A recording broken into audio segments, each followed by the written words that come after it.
挤进早八的公交车，一阵奇怪的广播声突然响起：0号公交规则，禁止在车厢内大声喧哗，违者嘎。此时有个不讲理的老年人正在倚老卖老，怒斥一位年轻的小姑娘不给自己让座。赶紧给老子让开！没看到我是个行动不便的老头子吗？大爷，真的不好意思，我今天肚子实在不舒服。谁知那名老人反而再次提高了音量，狠狠地骂道：废话少说，赶紧给我滚开！信不信老子抽你！然而话音刚落，他的嘴巴瞬间就被一层厚厚的铁皮封住。老人双手使劲地往下抠，却怎么也抠不下来，结果下一秒就被活活憋死了。死人了！还没等我惊呼出声，一道道惨叫就已接踵而来。所有发出高音被尖叫的乘客也未能幸免，全都一个个被闷死倒在了地上。好在身旁的好友轻轻及时捂住了我的嘴巴，然后小声地对我说道：嘘，不要大声喧哗。然后下意识地掏出手机拨打了报警电话。可更加让人慌乱的是，拿出手机后，我们才发现所有人的设备都接收不到任何信号，仿佛和外界切断了联系。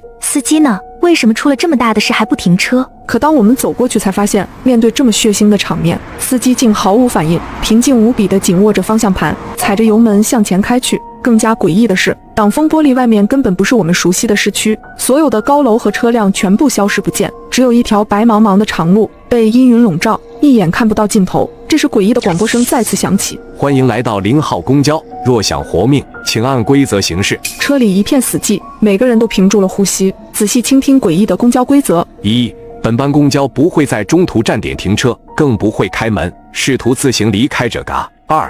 每到一个新站点，公交内将会出现一条新规则，请严格遵守。3. 规则与规则之间不会互相重复。4. 禁止以任何方式触碰或攻击司机，否则后果自负。5.